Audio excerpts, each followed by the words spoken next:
పేరు గొప్ప, ఊరు దిబ్బ. ఒప్పందాలు 8 లక్షల కోట్లు, వచ్చిన పెట్టుబడులు 88,000 కోట్లే. ఎంఓయూలు, కంపెనీల స్థాపనకు పొంతన కరువు.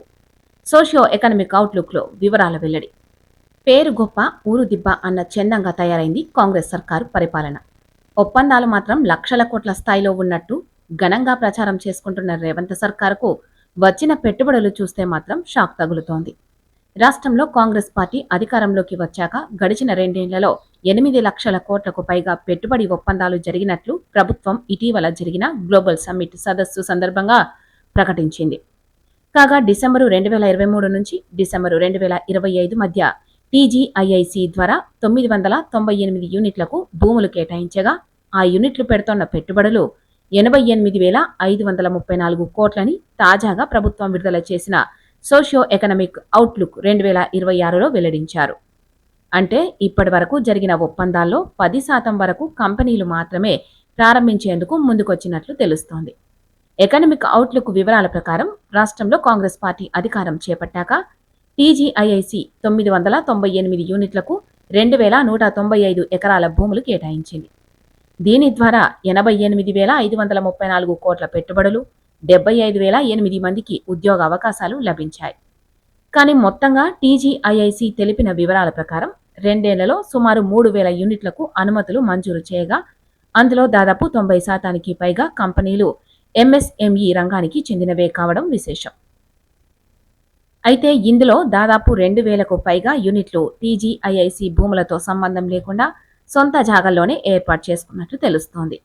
ఇదిలా ఉంటే పెట్టుబడులను ఆకట్టుకోవడానికి పలుమార్లు విదేశీ పర్యటనలు చేసిన ముఖ్యమంత్రి లక్షల కోట్ల ఒప్పందాలు జరిగాయని ప్రకటించారు. కానీ వాస్తవ రూపం చెప్పిన దానికి వ్యతిరేకంగా ఉంది. ప్రభుత్వ వైఖరితో పరిశ్రమలు వెనకడుగు. రాష్ట్ర ప్రభుత్వ ఆర్థిక పరిస్థితులు, కేంద్రం నుంచి ఎదురవుతోన్న సమస్యల వల్ల ఇక్కడ పెట్టుబడులు పెట్టడానికి కార్పొరేట్ దిగ్గజాలు ముందుకు రావడం లేదు. గతంలో బీఆర్ఎస్ ప్రభుత్వం సేకరించి సిద్ధంగా ఉంచిన భూములను సైతం అభివృద్ధి చేసి పరిశ్రమలకు కేటాయించే పరిస్థితికి లేకుండా పోయింది.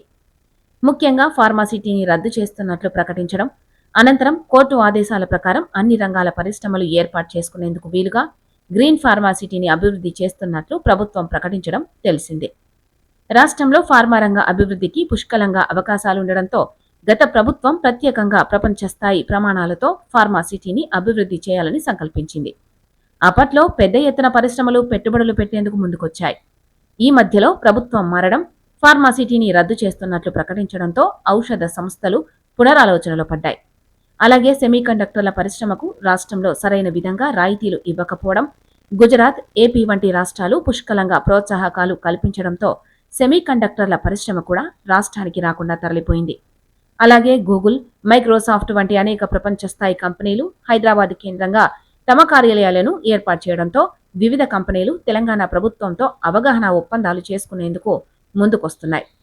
తీరా ఇక్కడికి వచ్చాక క్షేత్రస్థాయిలో పరిస్థితులు, రాష్ట్ర సర్కారు కల్పిస్తున్న రాయితీలు, కేంద్ర ప్రభుత్వం నుంచి ఎదురవుతోన్న ఇబ్బందులు తెలుసుకొని ఆయా కంపెనీలు పునరాలోచనలో పడుతున్నట్లు పరిశ్రమ వర్గాలు చెబుతున్నాయి. మొత్తం మీద సర్కారు చెబుతోన్న పెట్టుబడులకు క్షేత్రస్థాయిలో వాస్తవాలకు పొంతన కుదరడం లేదనేది చెప్పవచ్చు.